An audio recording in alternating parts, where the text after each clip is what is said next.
Hello, everyone, and welcome to the fourth panel of Main 2021.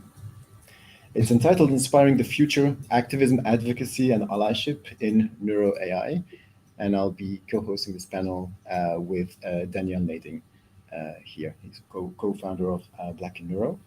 The way we want to do this is, first of all, I'd like to start by territorial acknowledgements. So I would like to acknowledge that the land on which we gather is the traditional and unceded territory of the Kanyang Kehaka, a place which has long served as a site of meeting and exchange among nations. I'd also like to give a brief overview of the scope and the idea we had in the discussions with Danielle putting this together of the topics we'd like to discuss with you, with the panelists today, and get also questions from the audience. Injustice, exclusion, and bias are widespread in all aspects of research, including experiment design, data collection, analytics, publication, and funding. This severely impacts the quality, validity, and utility of scientific work. And in parallel to this, inequities and exclusion are maintained through unequal opportunities and systematic barriers, which challenge entry into academia and access to tenure and decision-making positions. An increasing number of scholars are calling for urgent systematic changes in academia, notably in AI and in neuroscience. And while some of these scientists engage with activism and advocacy through their own body of research, others do so in parallel, I would say also on top of their research, or body of research. So in this panel, we will have the opportunity to hear from outstanding scientists and activists and artists whose research and advocacy and work are key to shaping the future, we believe, of AI and neuroscience. And so with this, I'll hand it over to Danielle, who will briefly introduce our panelists today. Thank you, Karim. So it's my pleasure to introduce, first we have Ahmed Hady, who is currently a junior group leader at the Center for Advanced Study of Collective Behavior at the University of Konstanz and the Max Planck Institute of Animal Behavior. He did his postdoctoral work at the Princeton Neuroscience Institute and obtained his PhD at the Max Planck Institute for Dynamics and Self-Organization. His current research interests are experimental and theoretical studies of foraging behaviors across the animal kingdom. Beside his outstanding scientific research, Ahmed is one of the most prominent political activists in the Middle East, advocating for the Egyptian government to improve its record on human rights. He has also been a voice for inclusion of LGBTQ people in neuroscience. Just a quick question. If I'm hearing an echo on Crowdcast, it's very hard for me to speak because I can hear myself. Is there a way to turn it off?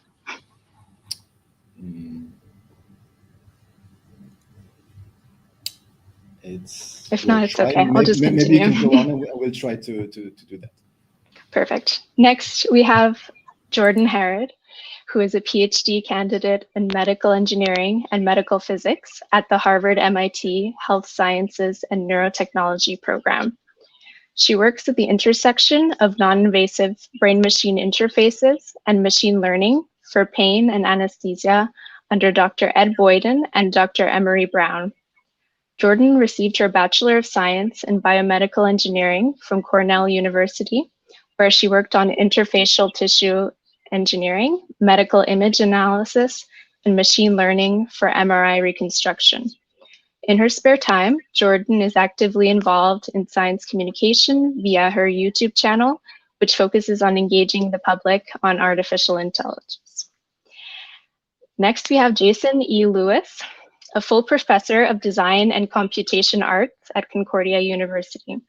He's a digital media artist, poet, and software designer, and founded OBX Laboratory for Experimental Media projects using virtual environments to assist Aboriginal communities in preserving, interpreting, and communicating cultural histories, devising new means of creating and reading digital texts, and developing systems for creative use of mobile technology. He's also the director of the Initiative for Indigenous Futures, a 7-year SSHRC-funded partnership focused on how Indigenous communities imagine themselves 7 generations hence. Lewis also co-founded and co-directs the Aboriginal Territories in Cyberspace Research Network that is investigating how Aboriginal people can participate in the shaping of our digital media future. Finally, Lana James is the AI, Medicine, and Data Justice Postdoctoral Fellow at Queen's University. Her research uses an interdisciplinary and applied approach to critically appraise current applications of AI while developing and implementing interventions that seed new ethical futures, improve clinical outcomes, and population health. Her research illuminates and seeks to undo the ways in which AI applications undermine human rights and the delivery of high-quality care in the context of rehabilitation science, primary care, and public health systems and services. To accomplish this, Lana brings together academic and community scholars across disciplines and sectors to work at the intersections of medicine, clinical care, public health, data, AI, law, and race ethnicity across multiple axes such as gender, class, and able-bodiedness. So it is with great pleasure that I pass it to Karim to begin with our first question.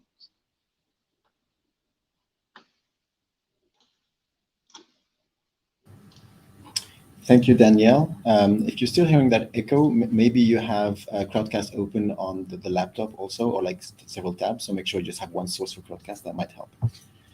So I guess the first question was from you, Danielle. No, otherwise I can go ahead. I think I fixed. No, I haven't. If you could start the first question. Okay, so I'll ask the first question to Jordan. So Jordan Harrod, the question is, as a PhD candidate in neuroscience and AI, what drove you to get involved in science communication, science policy, and conversations around algorithmic fairness, for us to situate the context? Yeah, I think that, I mean, my mom is an English teacher. I've grew up with education being such a big part of my life. And so I feel like there was always a part of me that was interested in education, whether or not I was on the receiving end of it or whether I was the person at the front of the classroom. I started to actually get involved in classroom education while I was doing my undergrad at Cornell, where I taught for a program called Splash, where people could basically teach courses on whatever they wanted. So I did it when it was at MIT. I took a course on chainmail and memes and the chemistry of explosives. It was really whatever you wanted it to be. And I ended up teaching a course on how to engineer superpowers. And that was a great experience for me, both in terms of getting a sense of educational pedagogy, but also in terms of just hearing the really interesting ideas that, in this case, 4th through 8th graders had about how you would engineer the powers that, you know, the various X-Men happen to have. And so while I was there, I happened to have a professor, Chris Schaefer, who's at Cornell, who was very interested in science policy and got interested in science policy and kind of science communication as a vehicle for science policy, as part of both taking classes with him and TAing for him. And I think that when I was transitioning from undergrad to grad school, I realized that I'd been doing a lot of classroom work. I'd been doing a lot of writing work, writing articles for different online media outlets. And I had enjoyed both, but I was interested in doing science communication in a different form of media. And I feel like if anyone else is, I call myself Gen Z. I know I sit on the line. It's a contentious debate. But if anyone else is Gen Z, then you probably watched like crash course videos and stuff like that growing up, and those things helped you get through all of your Gen Bio, Gen Chem kinds of classes. And so it seemed like kind of a natural place to try my hand at science communication.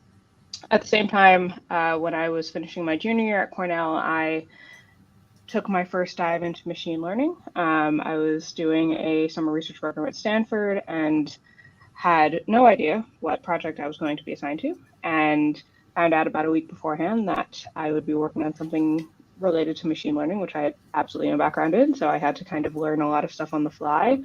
And in the process of doing that research, I got really interested in both the technical side of things, which is kind of what I've continued on to my PhD to work on, but also the societal impact, social impact of these systems that I came to realize over that summer, were ingrained into so many things that I just didn't realize were there, and wanted to learn more about that. And especially as a TA in undergrad, I found that the best way to really knew that I understood something was to teach it. And so I think through the combination of both the research that I was doing as an undergrad and through grad school, and also the experiences that I had as kind of science communicator and educator, led me to both making educational-ish content for the internet that relates to AI, and also exploring interesting fields that I ended up being in for grad school, because I didn't have a neuroscience background coming into grad school. And so it was definitely a learning curve on that front too. Awesome. Maybe Danielle, is your echo gone? Thank you so much for that, Jordan. Is your echo gone? Can you? Still there? It's still there, but okay. So this is going to be a challenging exercise for you. All right. Thank you so much, Jordan. So I'll pass the next question to Jason. So you're one of the organizers of the Indigenous Protocol and Artificial Intelligence Working Group. And those discussions and gatherings that you've had through this initiative led to a position paper to guide the design of AI that centers Indigenous perspectives, knowledge systems, and concerns. So could you tell us a bit more about that initiative and the position paper, and how that might be used going forward to guide the development of AI in a way that engages meaningfully with Indigenous communities?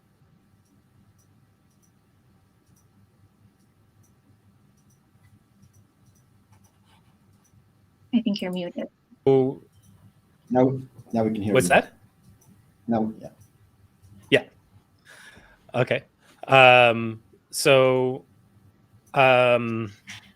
Indigenous Protocol and Artificial Intelligence Working Group started for me, sort of the different people involved have different sort of origin stories for how they got there.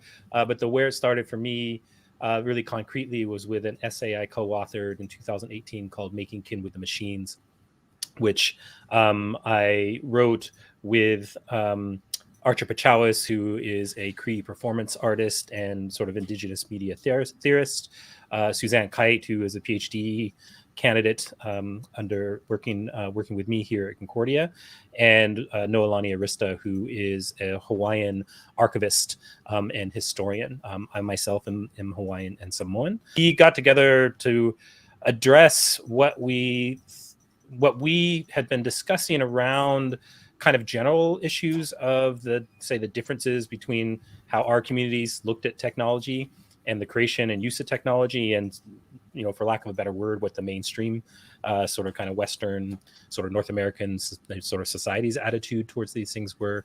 And one of the things we talked about a lot is this idea of having relationships with and possibly even kinship with non-human entities. And so those could be other organisms, those could be a river or the mountain of your community. They can be all sorts of different things. But the traditions that we come from and many other Indigenous traditions, at least in North America and across the Pacific, have really sort of well-developed languages for sort of articulating those relationships and figuring out what you need to do, what protocols are required to maintain those relationships.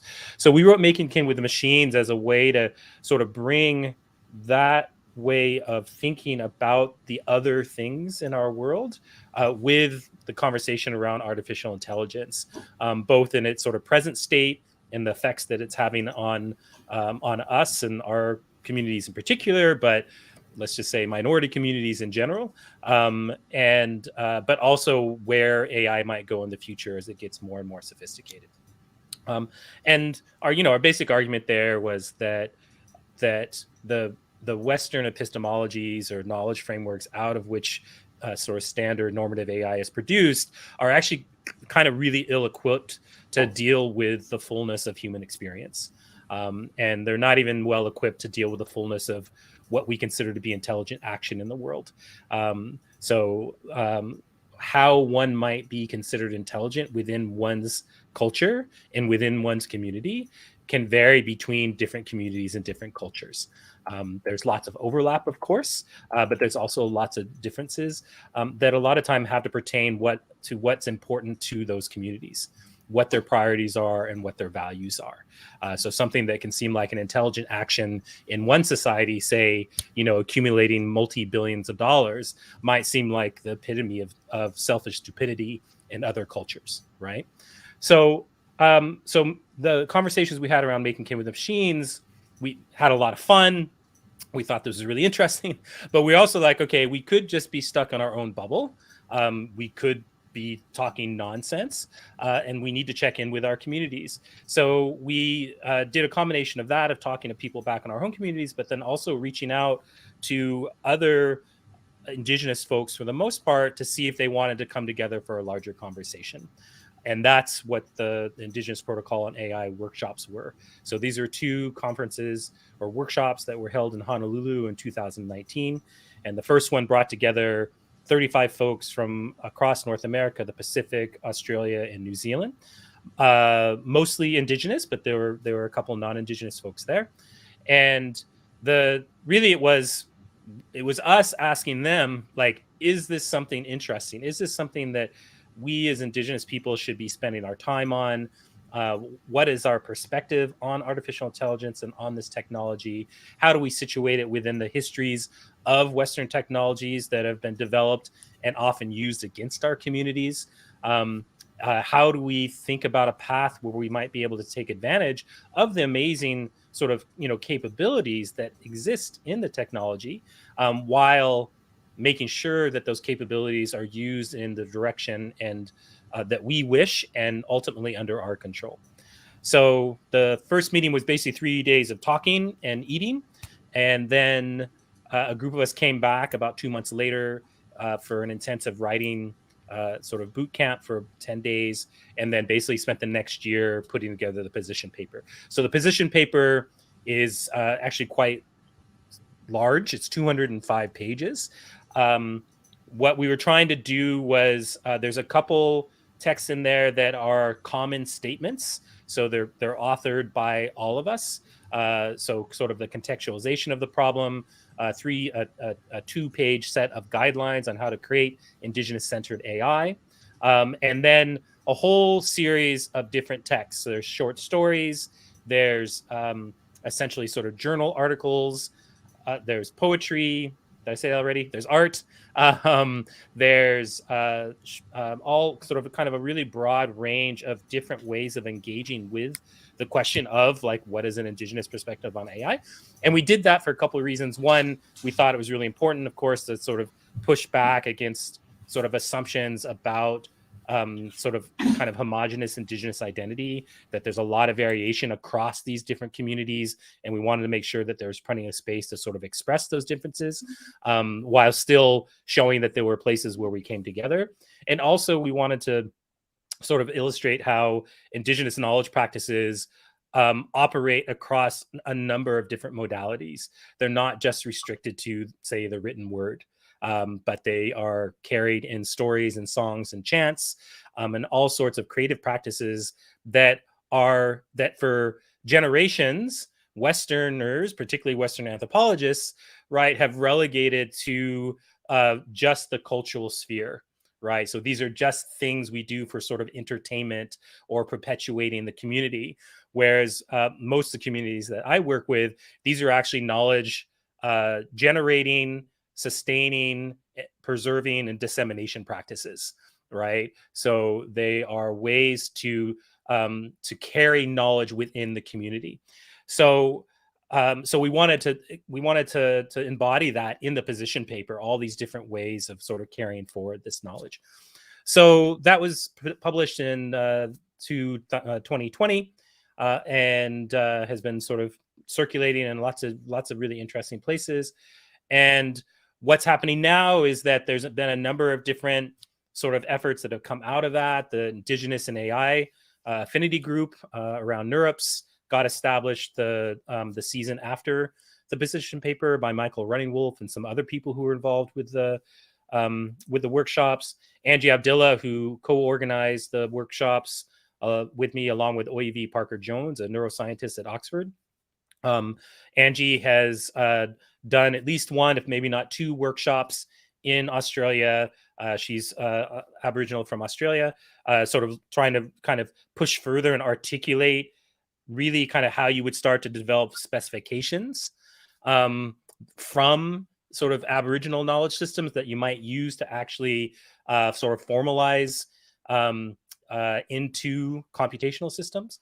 And then I'm working with a group of people, some of whom are coming out of the workshops, and some new people like Karim on sort of a next phase, which we're calling the abundant intelligences, which is really sort of trying to sort of do what we did, but do it on like an international scale, while still staying very locally grounded at the same time.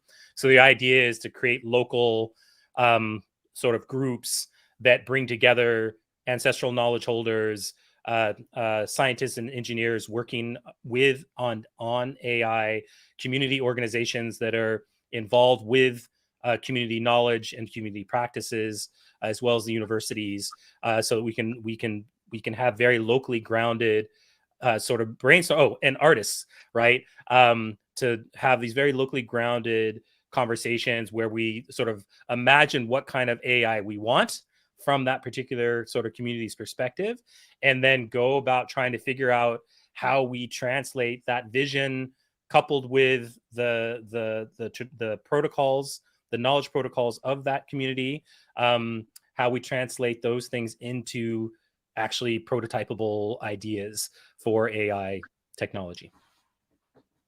Such an amazing and massive body of work. Thank you so much for giving us a little bit of a sneak peek. Karim, I think you'll take the next question.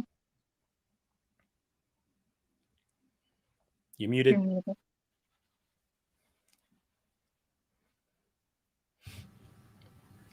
Thanks. So I have a question of Ahmed Hady. So my question is, in addition to your work as a neuroscience, so as a neuroscientist, you also engage in political activism and advocacy for the LGBTQ plus community in Egypt, but also in the Middle East and maybe on a wider scope internationally. So could you tell us a little bit more about this activism and advocacy work that comes on top of your role as a neuroscientist? How do you manage all of this, and how did it all start? First, I would like to thank you, Karim and Danielle, for hosting the panel. I wouldn't have, if you asked me 5 years ago if a science conference will host an activism panel, I would have told you no, because I have been continuously told that I'm wasting my time. So my involvement with political activism began in 2011 in the Egyptian uprising in Tahrir, where I was doing my PhD. I went back and participated in the uprising, and since then I was engaged. Of particular interest for me, because I'm gay myself, was the situation of the LGBTQ situation in Egypt. And as living abroad, I think the only way I could be involved is really to lobby foreign governments to stop supporting the military dictatorship in Egypt, either in Germany, where I did my PhD, or when I was in the United States, and still engaged with groups in the United States, because it has the largest leverage on the Egyptian government. And the second thing I have done is really get the word out about the situation, not only of LGBTQ rights violation, but human rights violations in Egypt, either by speaking in public events at international organizations like the Outright International, which is an international LGBTQ organization. How I manage this, it's tiring and exhausting, can burn you out, but it's also part of my political commitments to a community that I was part of, and I feel like I have to pay back. especially that I cannot go back home at all because I would be arrested if I travel back. But I also, when I got so politicized in terms of neuroscience in Princeton, I was for some time involved with the program on science and security there that is really focused on the issue of militarization of technologies. So one thing I am part of also my political interest, because I don't see activism separate from politics, separate from academia. That tends to be insular a lot, and sometimes the society just doesn't feel that we are responsible for what we are doing. And militarization is really a very important topic, especially when it comes to artificial intelligence neuroscience, given that the Department of Defense, for example, in the United States, earmarked so much money for this. And do we have any public oversight for this? Is this going to be used against the public or not? Discussions have to be done. And whether these technologies will be exported to other autocratic regimes, which have been also done before, especially by the United States. I continue to do this where I go. My research is not really related to this, but I try to at least have a day a week where is dedicated to my activism, either through social media, writing reports. I also involved in helping asylees, gay asylees from the Middle East when they either arrive in the European Union or in the United States. Because I personally feel scientists are also global citizens, and we have to, if we come from a certain background and there is injustices, we have to stand up for this injustices, whatever the price is. So that's my opinion. Absolutely. None of us here think you're wasting your time, and you're giving a perfect example of how you can do both the science and the activism in parallel. I think it's wonderful. So the next question will be for Lana. So the research evaluation, data collection, and ethics protocol for Black populations in Canada brings together researchers, scientists, policymakers, and communities to guide the ethical conduct of research for Black communities. So could you tell us more about this initiative that you co-founded and how it bridges research, community, and advocacy? Yeah, gladly. I think first it's where we start, right? And so one of the things about this region of the Americas is it has a very specific history and is steeped in what produces the economies that we have now.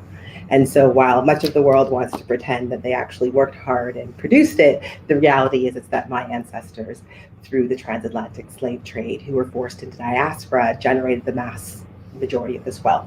And while they tried to contend that in the 60s, economists have had to since cede ground. And that work that we've done historically in the Americas has changed the way the world operates. So many people forget that it's the work that the Black diaspora forced into enslavement. That's what brought us the work around the human rights framework that we have now that's globally experienced. It is our push for freedom and emancipation that changes the narrative of European discourse around rights and republic, right? It's Haiti who gives us the republic. Interestingly, at the same time we watch in this moment while horses and whips and white men continue to patrol borders and prevent Haitians from moving to the places where they created the ability for civil societies to exist, right? So it's always this contention. And so the protocol comes out of a history of survival in the Americas, the same Americas that generate the wealth that produces AI, right? So we have two narratives around AI's arrival, right? We have the one nice sanitized one that tells us it was some conference at Cornell that forgets to connect the story to the war, that forgets to connect it to IBM, that forgets to connect it to IBM's work in the Holocaust that was predated by its work in the continent, right? And predates a lot of the other work. So AI has a very complex, long, and dark history in the genocide of Black peoples, right? Not just our bodies, but also our resources. So the work for the protocol was about the current moment as well as the past. So I come from research in infectious disease as well as acquired disease. And we saw the explosion of research in HIV research in Canada and globally when the world decided to put its resources together. And again, we see this call to action in AI that every country in the world has to contribute and ante up. And what we saw was extreme exploitation, right? So we've seen the explosion of departments and universities around HIV and research, but yet we still don't have safe housing, right? We still don't have full access to supported clinical care. And so there's a lot of things that are similar. And so what I know and what a lot of my colleagues know is the protective work we try to do collectively for Black. And when I talk about Black, I mean Black as Indigenous, Black as diasporic, because often we are limited to a particular kind of racial narrative in the Americas, that Black people are not Indigenous. I don't know where we're supposed to come from. And more importantly, especially many of us in the Americas are also Indigenous, but again, our melanation somehow puts us outside of those narratives. So the protocol was a resistance and a pushback to the paternalism and scientific racism that is so prevalent. And so it literally is research evaluation, because there's many ways in which Black life gets evaluated, datafied, and then manipulated computationally, right? So that's why it's research, the traditional ivory tower evaluation, which is usually how Black people get digitally captured. And then we have data, and we know that's coming from multiple sources. So we're talking about the watches, we're talking about all of those inputs, and we're talking about ethics, not in this newly invented ethics, but ethics that's tied to the law, right? And so, and again, as I always say, I'm not a fan of white settler law, but that is the system that we kind of have here. And the more we contend with those legal shortcomings and with reconciliation as treaty people, the different types of law, Indigenous laws, as well as settler law, can commingle and help us come up with something a bit better. So the protocol has several sections that contend directly with the lessons learned of the diaspora. And unfortunately, one of the claims to fame that we have is not only giving the world the human rights structure, but also giving the world the human rights resistance tactics. Legally, socially, disobedience, it is us who train the world on these methods. And we've had great collaborations, right, over time. And so the protocol is designed to not only pick up on that, but be proactive and protect against. So the protocol has several sections in it. One of the challenges we actually came up with in early days was actually from within our own community, where a scientist, African-American scientist that I was familiar with, thought the protocol should become something that they can just take. And luckily for myself and my colleague, Dr. Sian Wilson, our work has been longstanding in the community. We've done a lot of different work in a lot of different planes. When that email went out to try to co-opt and literally, you can't use any other better word than take, community work, a lot of people stood up and were like, hey, this is the work I know Lana does, this is the work I know, see, like, what's going on? And so what we actually saw was when you have a long set of relationships with people, with the land, and you think about that relationality differently, when people are doing things that will cause harm, people will stand up when you're not even in the room.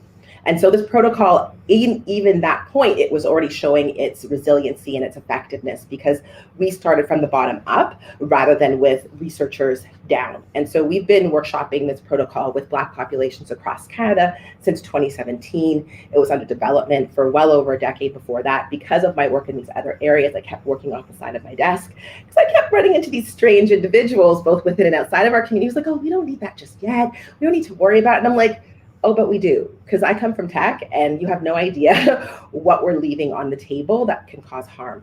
So the protocol approaches multiple levels. It approaches the levels at the individual as well as the structural. It literally has directions and specificities around tissue, synthetic tissue development, and the archiving and consumption of things that we think of as largely intangible, which would fall into the area of neuroscience, right? So what does it mean to take up consciousness? And as Black people of the African diaspora, who has seeded much of the world with the resistance literature, we know how important consciousness is. It has literally been what has kept us alive, and we've seen it co-opted time and time again into different movements under different names, and then, you know, shed from the hard work Black folks have done. So this protocol is dealing with those realities. It provides directionality on that. And we're workshopping it extensively for several reasons. One, it has legal teeth. So we're working with legal folks, both of settler law and of Indigenous law.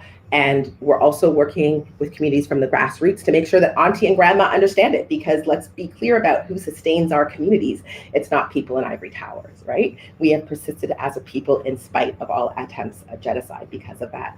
And so the protocol is designed for community access, it's designed for policymakers, and it's designed for scientists. And each of those areas within the protocol facilitate that understanding.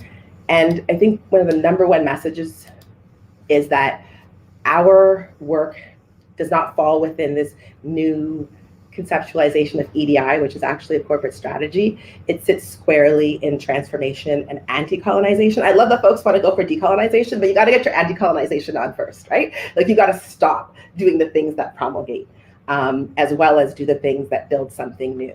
So I think those are the key things that I wanted to share, and that it's about protecting as well as advancing within the framework of generative life.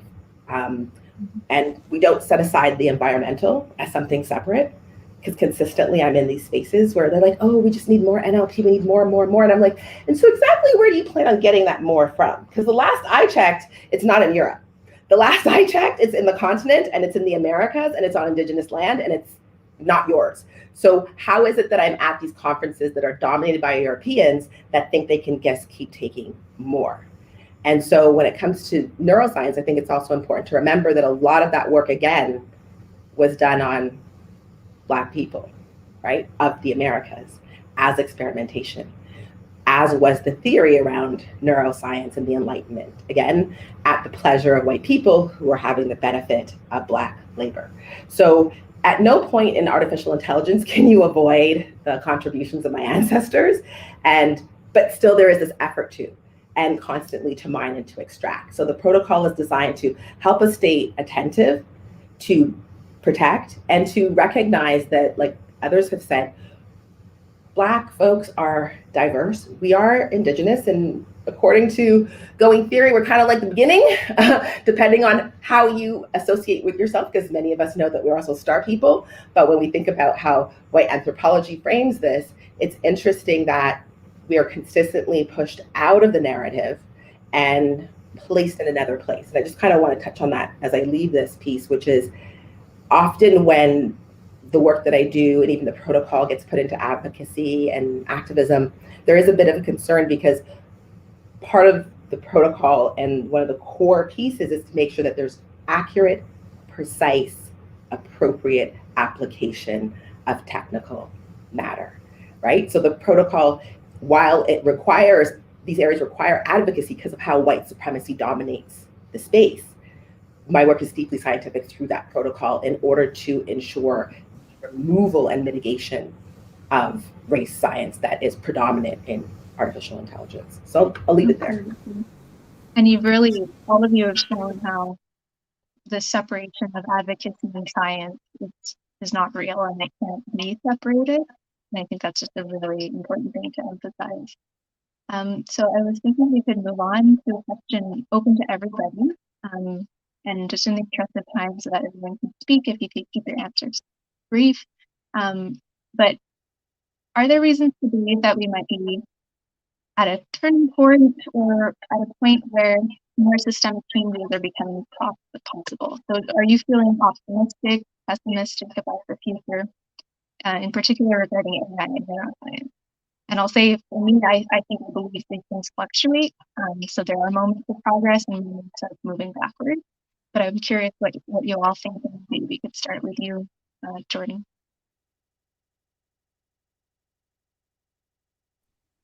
Okay, let me find the unmute button. There we go. I mean, I think it's only really possible to say that you were at a turning point in hindsight.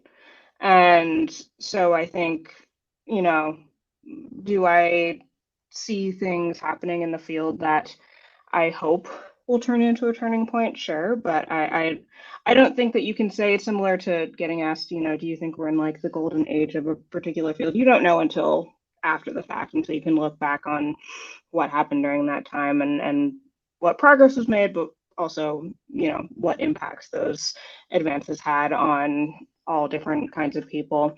I think that some days I'm optimistic. I think that it's great to see ongoing discussions about activism and advocacy in neuroscience and AI. I think that it's great to see that it appears to be becoming more common and more generally accepted. I also think that because I'm a person who's kind of involved in those communities, I'm more likely to see people who are doing things like that and may not see the people who either are not interested in doing that or are not in a position to do that. I'm lucky to have two advisors who are very supportive of both the science communication work that I do, but also more broadly activism, advocacy, mental health, anything under that umbrella. I think on other days, especially as someone who, straddles a lot of different demographic groups in terms of being a person of color, being a woman, being queer, being neurodivergent, there's always something that can come up in the news that will make me much more pessimistic about where this field is going. That kind of falls into one of those categories. So I would say, I'm happy to see what people are currently doing. I'm happy to see all of the work that everyone here is doing. I think it's amazing. But I also think that, we won't know that we've really kind of overcome that hurdle until after the fact. Absolutely. Thank you so much. Jason, would you like to tackle this question as well?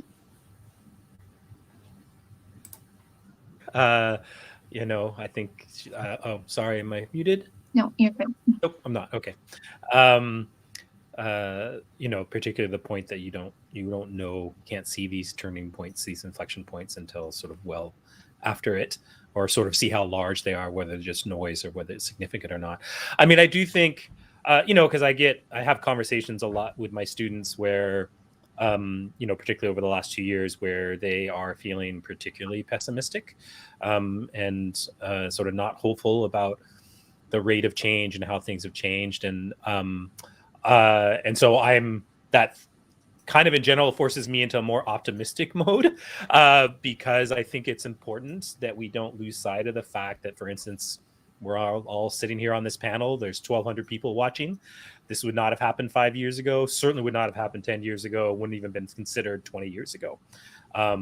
I think that, the Indigenous Protocol and AI workshops that we did that got funded by CFAR, like we would have never gotten that funding even 5 years ago. There's no way any of the groups would have been like, oh, we're going to fund a bunch of Indigenous people getting together to talk about AI, right? So I think there's not lots, but there are significant sort of advances in terms of kind of working to really, what's the word? I love the way that, Lana talks about it in the sense of like, what did you say about like sort of active ignoring? Like, it's like the history is there, it's embedded into how we got here, and it actually takes an act of like concerted will to ignore it.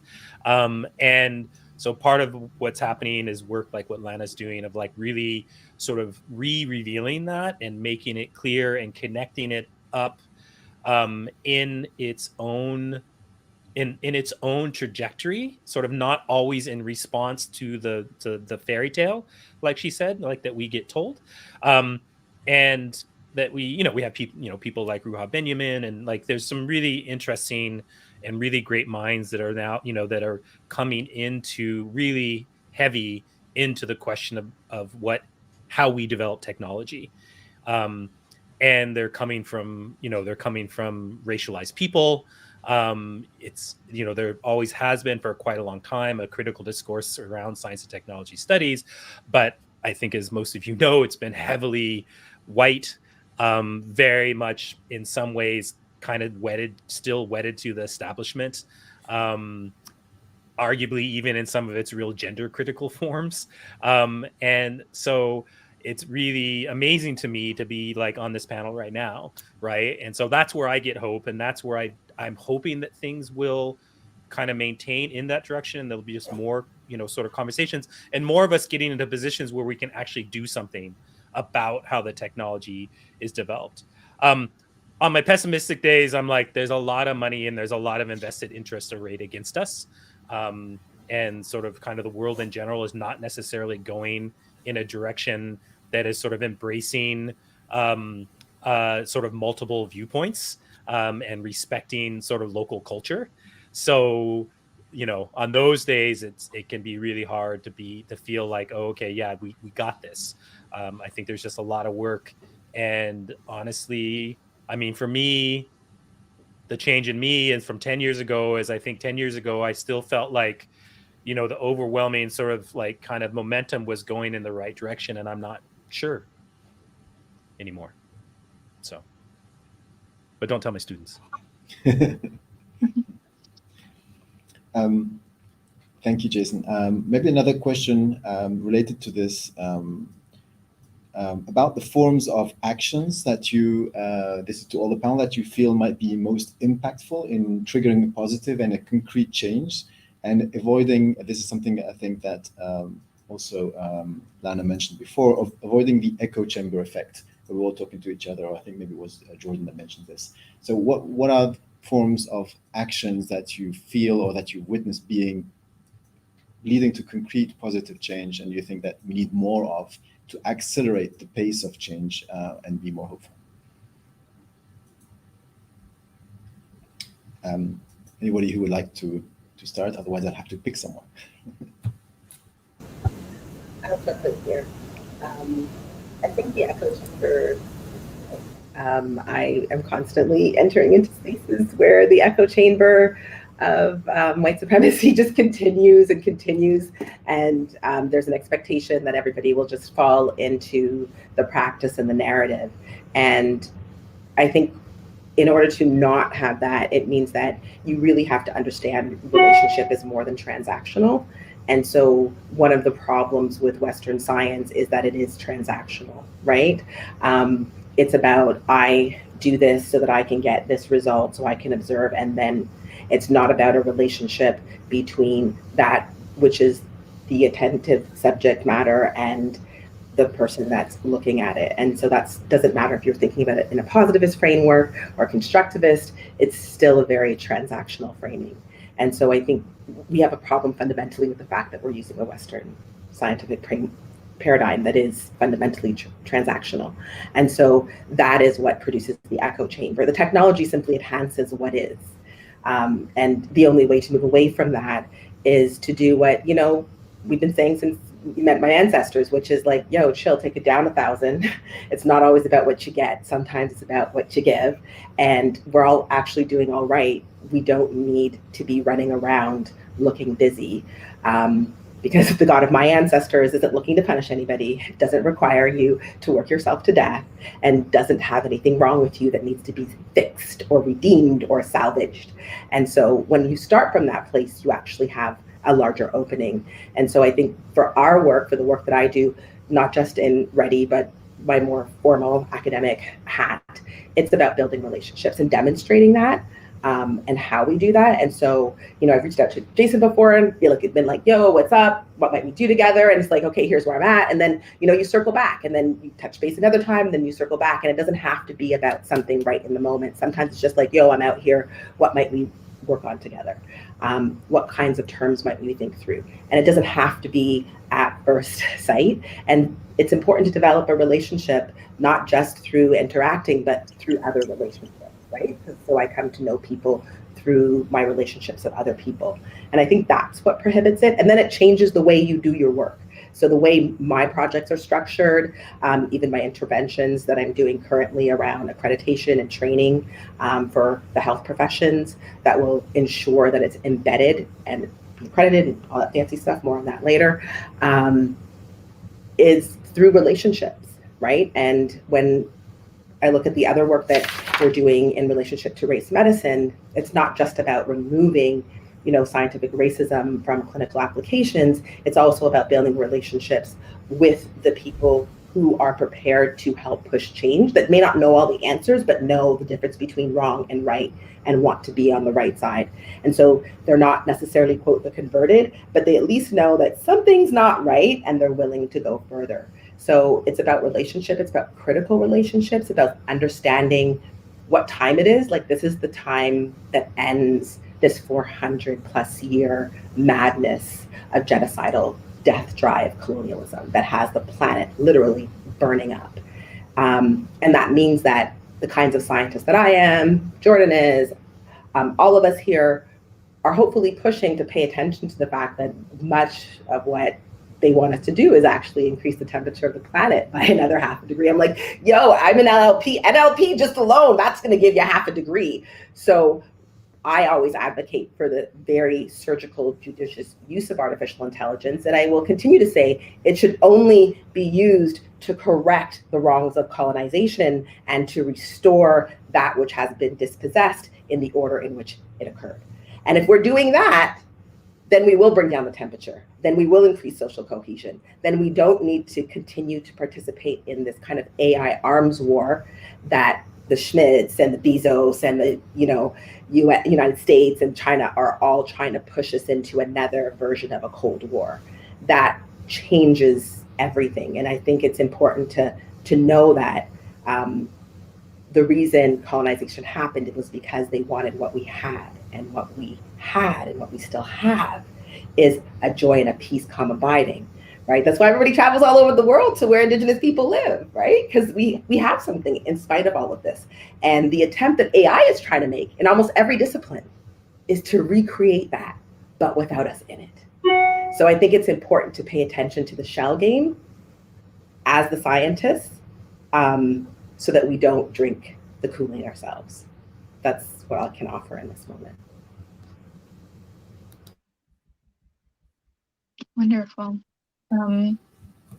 So Karim, how much time do we have left at the time of the Sure. So I would say we will have maximum 10 minutes to wrap everything up. We're already 30 minutes late in the program, but I think this is super important. So I prefer we be late in this, and we'll have the closing ceremony be much shorter. I think this is much more important conversation. Wonderful. So I'm going to ask our final prepared question for you. So I'll start with you, Ahmed. Do you have any recommendations for students or early career researchers who are interested in organizing and advocating and speaking up about injustices, but perhaps they're hesitant because we know that this can have a negative impact on their career? What would you say to those people? Yeah, I would say to them, you cannot have everything, and everything have a price. That's, you enter usually, if you want to organize, especially around political causes, there is usually a price, and every known political activist at some point have paid a price. So I feel like if you feel very strongly about an issue, begin to organize in your local, let's say, university. If you're in a university, usually, you have the, for example, Black Student Caucus, LGBT Caucus, they are working on some issues. You can begin to organize with them. And you assess your own risk. That's something really personal. I personally don't try to push others into political activism that will put them either in personal liability or danger, or will jeopardize their career without their choices. But I feel if we all do this, nothing will change. And we have to really push always the envelope. Just a comment on Karim's last question about what we can do. We have to really realize that during the COVID crisis, how much people do not believe science, do not believe scientists. So there is something totally wrong we are doing. And we really have to first become closer to the people, find ways to organize with them, around them, talk to them all the time, and really shy away from being seen as this elite. Along the lines that LLana has said it, that shy away from being seen as this elite ivory tower, because the coming crisis, COVID, I would consider it a smaller crisis. The coming one will be the climate crisis, and this will be really apocalyptic. So we need to just really prepare beforehand to get really closer to the people, and that's what we should organize around. And I will, I try to do this in my local, at least surround. Absolutely. I'm sorry, you got Yeah, no, I just said somebody else wants to make maybe some suggestion or advice. This question also, I'm happy to see came up in the Q&A tab. So although we had prepared this question, it also seems to be of interest to the audience here. So recommendations for students or also early career researchers who are tempted and who are thinking maybe about potential backlash, and maybe to complement maybe Ahmed's answer, maybe from a different perspective. I guess coming from the current student perspective, I guess I have two thoughts. One is that I think pursuing, if there's something that you're already passionate about, definitely, chase that thing. But, self-care was a concept that came out of like grassroots protest movements. And I think that it's important to make sure that you don't overextend yourself, because if you burn yourself out early, you're not really going to be able to have that long-term impact that you might want to have. And I'm saying that as someone who, has probably burned out like 6 or 7 times over the last 3 years. So it's something that, will make your journey in activism and advocacy, just that much more challenging, and will make it that much harder to have impact, and will also, I think, taint the experience a little bit for you. So if you can find a community around the issues that you're interested in advocating for, if you can, find people that you can lean on, I definitely recommend doing that if you can. I think that when it comes to policy in particular, it's also really important to remember that, as evidenced by the last 18 months, like evidence-based policy as it relates to scientific evidence is fairly rare. Science or policy is often forged based on people calling in with their personal experiences, people calling in on their own perceptions of how certain things might impact them. And so it's important to bring the facts, but it's also important to show up as a person with your experiences and your thoughts and the community that you come from, because oftentimes, at least in my experience, that tends to be more persuasive than the facts are.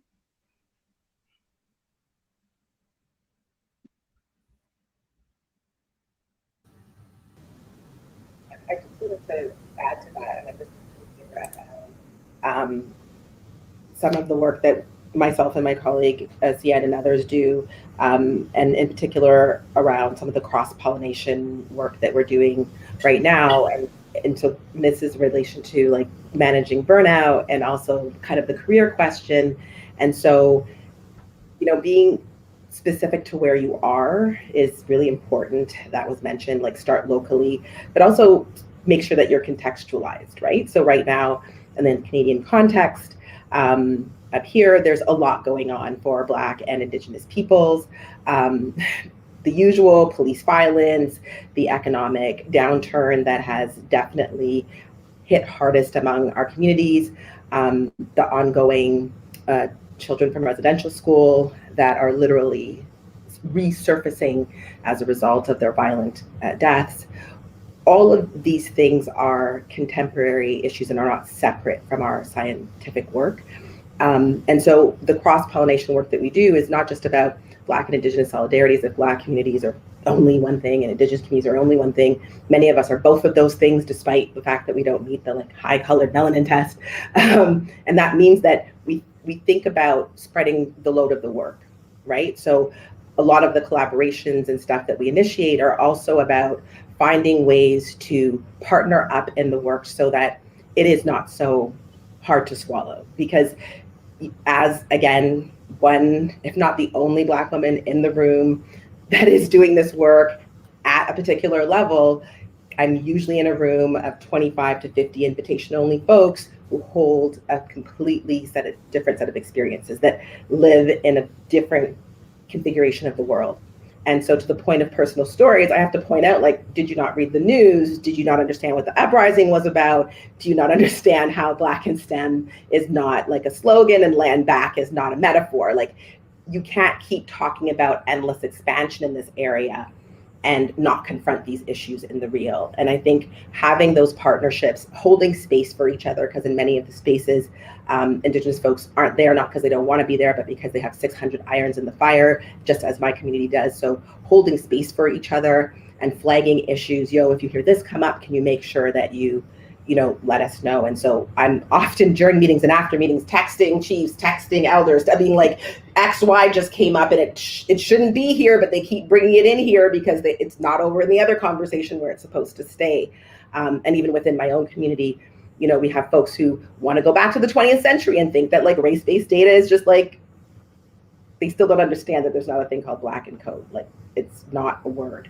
It's like zeros, ones, and symbols, and it's weighted and it does different things. So what is it that you want? And if you want justice, then you have to go for justice, not the lesser conditions that they will allow you. If we want sovereignty and self-determination, we have to understand how to transpose our legal desires into code and not be convinced that we need to change what we're asking for so it can be legible in coding and in AI and in the computational sciences.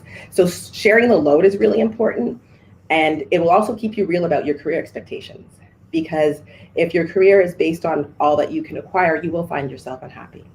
You will find yourself, even if you can get the promotion, get the salary, get the debt load, which is really what a good salary gets you, a lot of free debt, or so they tell you, you're going to find yourself needing a lot of supports, pharmaceutical supports, because you will be left empty. So it is important to build cross-pollination coalitions so that you can call up or message people. There have been times where I've been in meetings that are straight up old school white supremacy, and I'm just like literally have to have my screen off because I'm like, what the hell? It's 2021. Why am I still in this position in a room full of like white supremacist Edward Scissorhands that are computational biologists? And one of the things I joke about is like, I'm not here to be a mammy with a PhD. Like, stop doing that. That's not ethical. How about the Nuremberg Code? What about Article X? What about the second part of Article 15 of the Canadian Constitution? You just violated it.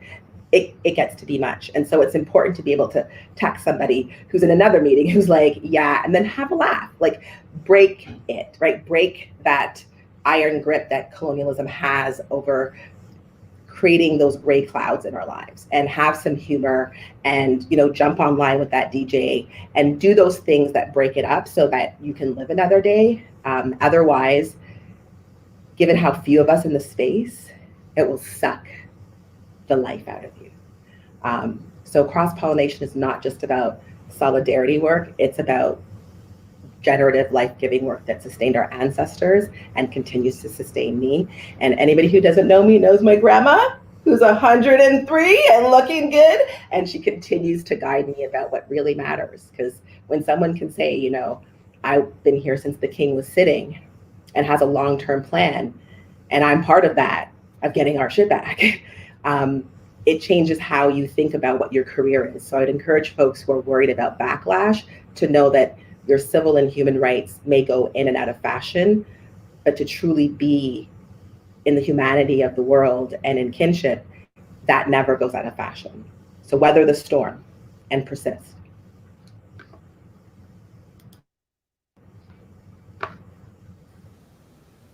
Thank you so much for that, Lana. It is 2 minutes past 6, and although I think many here in the audience would want us to go on, I think we'll just say that we'll organize more meetings like this so that we can continue the discussion and take it in all the different directions that it needs to be taken. We did have one question that we wanted to touch upon regarding allyship, but I think what we could do is, instead of asking that question to you, how you think people could become better allies, I think we'll leave the audience with that question and they ponder on that, how they can become more effective, more efficient allies, even if they don't engage directly in activism, having understanding more and working it out, how can they become more efficient allies, be they students or researchers or presidents or countries or of universities, how can we become all better allies? And I think that's a question that we'll, instead of asking the panel, we'll just ask the audience to think about this. I don't know, maybe if one of you wants to say anything before we close, otherwise I'll give it over to Danielle to close the session. Yeah, I think also I just want to say thank you to our panelists for sharing your incredible insight and knowledge with us today. And thank you to our audience for being here and being open to this conversation and to having this conversation at a scientific conference and being open-minded to it. So I hope that you will take away some reflections for this, take a deep look at your work and what you can do better. And yeah, that's it. Thank you, everybody. Thank you. Thank you. Thank you, everyone.